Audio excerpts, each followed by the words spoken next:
Bienvenidos a todos cafeteros, your channel for Colombian soccer, Colombian football in English, and your point to keep up to date with how the Colombian national team is performing in the World Cup qualifying campaign on their road to United States, Mexico, Canada 2026. We're kicking off the games here, the first couple of games, 2 out of 6 that are happening in 2024. The campaign is going strong. Colombia got out of those 2 games with 4 points, as you might have known already. And we're going to review the games that happened first in Peru on September 6th and then in Barranquilla against Argentina on September 10th. So let's dive right in with the game against Peru. Néstor Lorenzo decided to change his starting 11 and put James Rodriguez on the bench beginning the game, anticipating that he will need him rested for the game against Argentina. That kind of was a shot in their own foot because without James, the team was completely different. It didn't find solutions in the build-up and had a tough time getting into the game. And then it was no surprise that Peru went up 1-0. That already happened in the second half after James came in at halftime. So Néstor Lorenzo knew he had to fix something.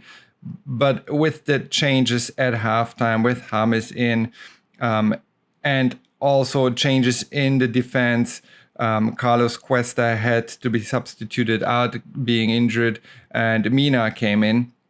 Jerry Mina, who usually doesn't play a big role on the national team anymore.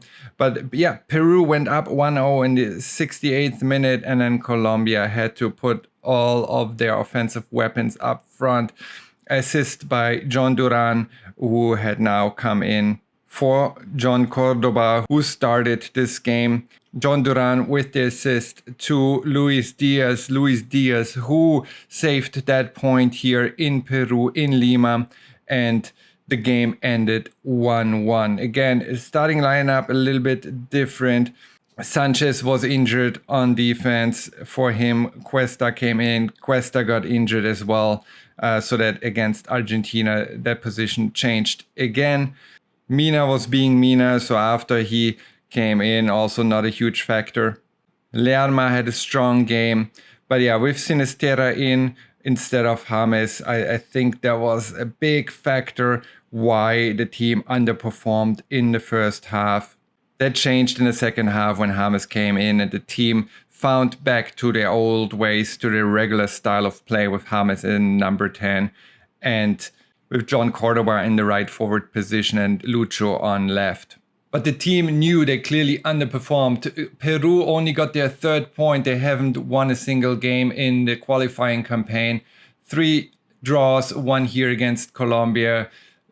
They could have won this game, to be honest. Colombia absolutely underperformed. Peru could have won. They didn't win, but it was close. 1 point here. And that wasn't a good sign going into the game against Argentina. Though against Argentina at home with so much more at stake, the reputation after the Copa America final, and I made a separate video on that. You can check that out up here.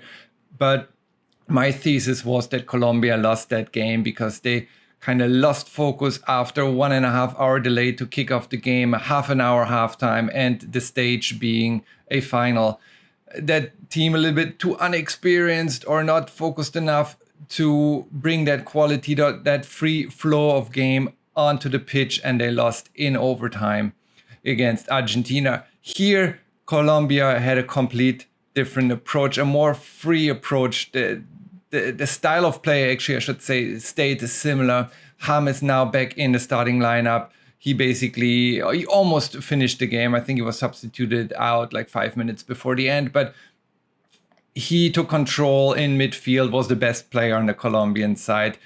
He conducted that game. He had Lucho on left, now Duran on right in the forward positions to orchestrate the game. The back four, the wing backs moving up better, and Lerma in central midfield and defensive central midfield to defend those.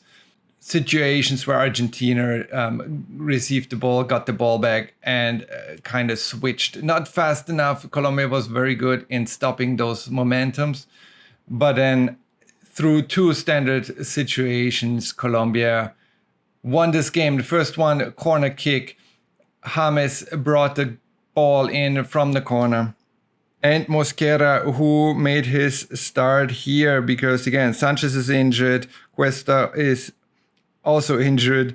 And Mosquera went into this game starting in the back four with his header to make it 1-0. He later on would also get substituted out with an injury in the second half.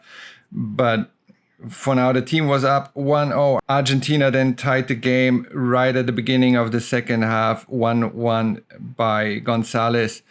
And then in the 60th minute, James Rodriguez from the penalty spot after a foul by the Argentinian team that was first not seen by the referee, but then VAR helped out. And you can clearly see the second foot here completely tackling the ankle of the Colombian player, and definitely a penalty in my opinion.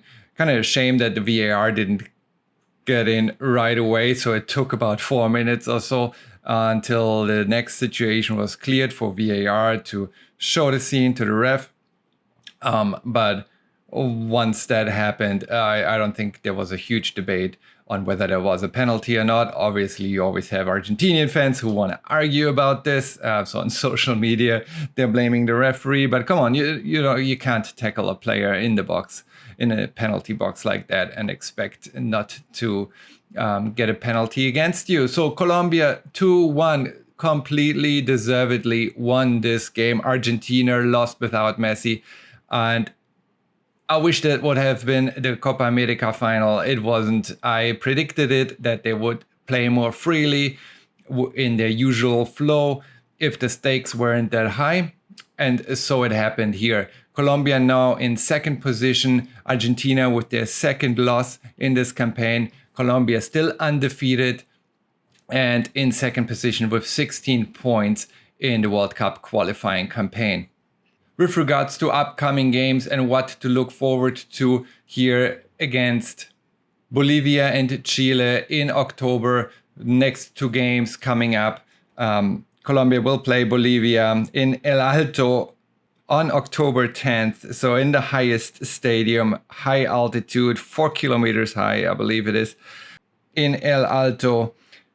Highest altitude stadium in the world. So I hope the team is prepared for that low oxygen game. Bolivia's only advantage are the home games and the fact that the opponents usually aren't prepared for that altitude. And then against Chile on October 15th, back home in Barranquilla. Both games have an early kickoff time at 3 and 3:30 p.m. So especially the game in Barranquilla, similar to the game in Argentina here. At a very hot time during the day, Barranquilla, temperatures will be above 30, humidity will be above 80. Definitely a struggle here. Also for the Colombian team, those players are playing overseas or playing in Brazil and Mexico and Europe, not used to that heat and humidity as much as local players would, but team isn't comprised of local Colombian players, and none of the starters plays in the Colombian Primera A. But I get from a historic factor, from a historic standpoint, the tradition is to have the home games played in Barranquilla. Regardless, let's look at the formation, what we can expect against Bolivia and Chile. As of now, it looks like that John Duran has taken the starting spot as the right winger from John Cordoba, who will be playing a role as a substitute moving forward, in my opinion. John Duran next to Lucho as the forwards, James as undisputed number 10. I think the best decision Nestor Lorenzo can make is play James until the World Cup, including the World Cup. It doesn't matter how old he is.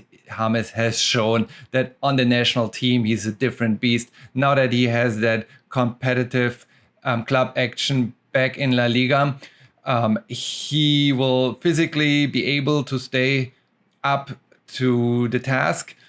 Even if he's not playing, he'll have the facilities and hopefully the motivation to stay physically in shape to be able to make it to the World Cup. And on the national team, you can always count on James. So James, the best player on this team, needs to keep his position, keeps his role as a number 10 and in the playing style as it is. I don't think there will be many substitutions there in midfield. Lermer as a defensive midfielder set a stone, a wall in that position. John Arias on left, Richard Rios on right.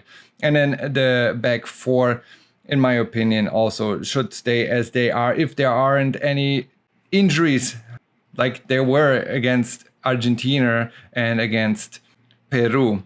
But on left, Mojica, on right, Munoz, and then you have the central defenders, Lucumi and Sanchez. Again, Sanchez was injured. For him, we saw Cuesta coming in against Peru, and then when he got injured, we saw Mosquera playing against Argentina before Mosquera also got injured. When Cuesta got injured against Peru, Nestor Lorenzo put Jeremina in.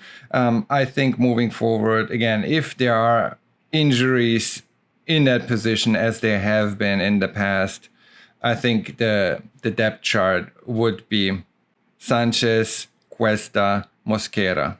And one of those three should stay healthy, I hope.